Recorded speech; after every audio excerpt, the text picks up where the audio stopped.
Thai Airway hasn't been as popular as many of its peers in the region despite basing in Bangkok, the most visited city of the world. So today, I'm gonna be flying Thai Airway 777 business class as well as the brand new first class seats in the next video to see everything that's good or bad and everything in between. Join me in today's journey starting from Taipei, taking the first flight in business class to Bangkok, having a short layover in the brand new first class lounge and continue on to Osaka in the latest first class seats. This is part 1 of this 3-part series of Thai Airway.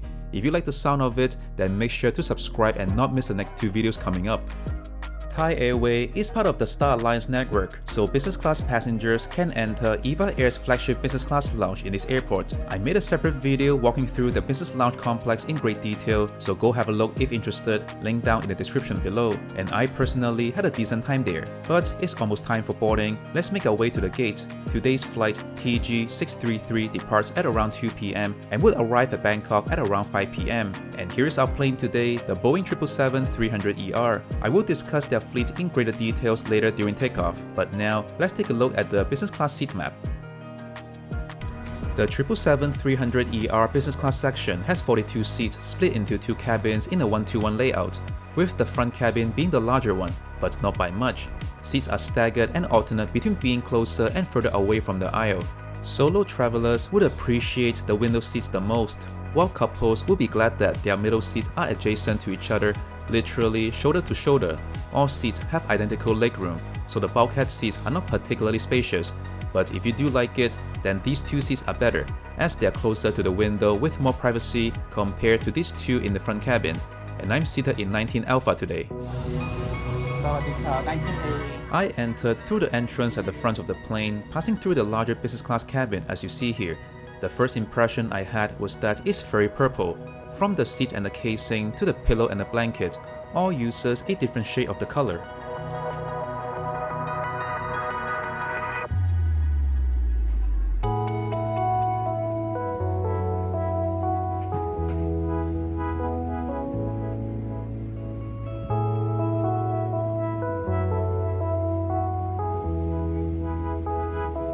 Passing through the second entrance and into the second business class cabin, and here is my seat 19 Alpha.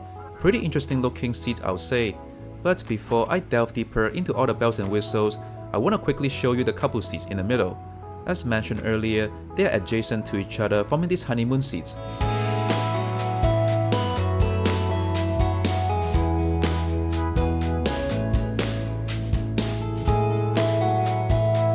Once I settled down into my seat, the cabin crew passed me a welcome drink, their signature tamarind tea. It was so refreshing. Now let's do the seat tour. There are 2 USB-A power outlets below this medium-sized IFE screen. Below it is the footrest, which I thought has seen better days. But it is one of the larger ones out there even in today's standard. Plenty of vertical space, and not only that, there's also lots of space to put your shoes in below the footrest. Over here is the tray table, which can be flipped out like that.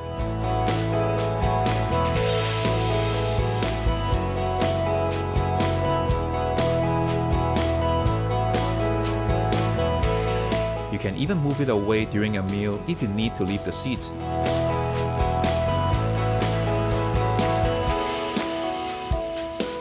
Below the meal tray is a literature pocket, where you'll find a puke bag and a safety card. Beside my seat is this functional space which requires some serious touch-up from the wear and tear. This is usually where the hardcover menu is placed, but there's no menu for some reason for this flight, as the cabin crew came to each passenger to show them the menu to take order individually instead. I hope this is just a one-time thing.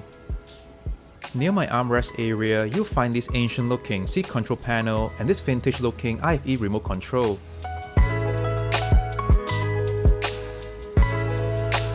Below it, there's a small storage where you'll find a noise-cancelling headphone.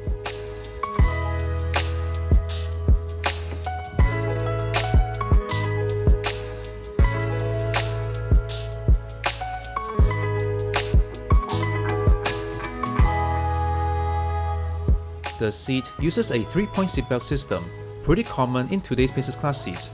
And just to quickly show you the pillow and the blanket.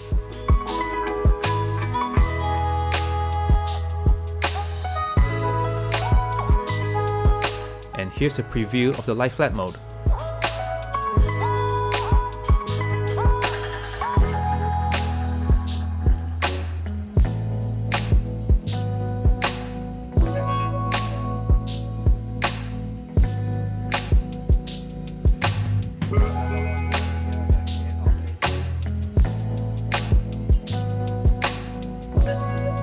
And now, looks like it's time for takeoff soon. Thai Airway has gone through a lot lately, from bleeding cash prior to 2020 to a net profit in 2023, but with significant sacrifices though. As of mid-2023, the fleet of Thai Airway is less than half of what it used to be prior to 2020. As of mid-2023, there are only 52 aircrafts, and the majority of them being wide-body planes, with the 777 taking the largest share of its operation. There are no more A380s or the 747s. They are either sold or retired from the airline. But good news is on the horizon, as the airline plans to make huge order of wide-body planes soon and also to leasing more aircrafts in the coming years. With such trajectory, Thai Airway is gonna be relevant very soon again.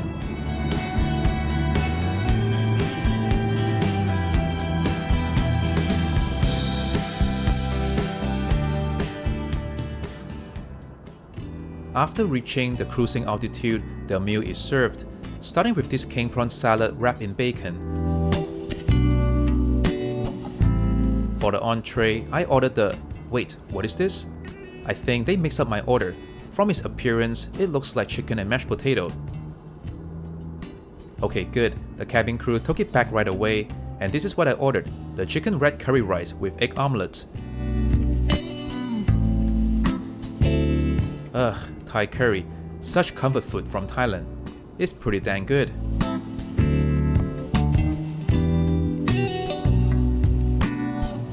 And to finish off with cheese platter with a slice of dry mango, and a vanilla pudding with chocolate cream.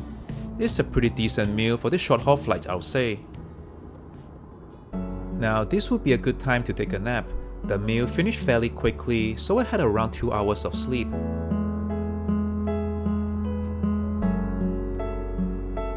The blanket feels really comfortable and I really like all the branding they did to the sleeping amenities.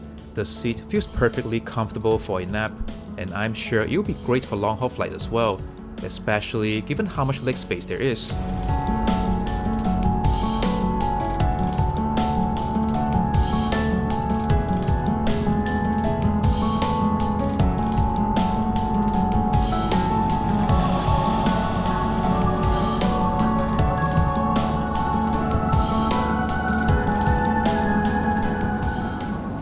So how do I feel about Thai Airways 777 business class seats? Well, they look dated with lots of visible wear and tear, but those can easily be fixed. The most important thing is that the seats are comfortable, which they are for this flight. I have no problem flying them again and even in long haul.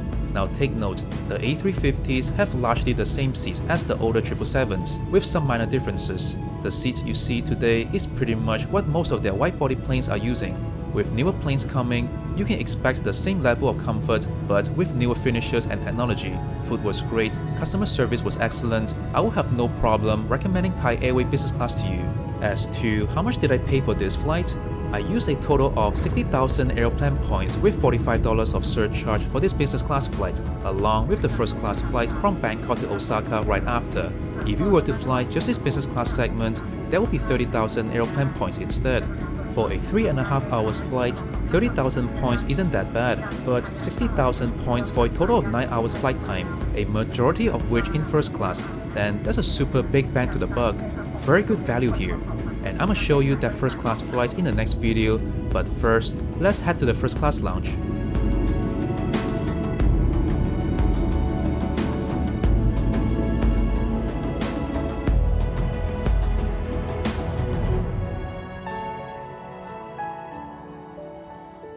Looks like someone is waiting for me at the gate to bring me to the first class lounge, not by walking of course. I'll see you in the next video to show you the brand new first class lounge of Thai Airway, along with the brand new business class lounge as well, followed by their first class flight to Osaka. So make sure to follow this channel and not miss the upcoming exciting videos. And until next time, bye for now.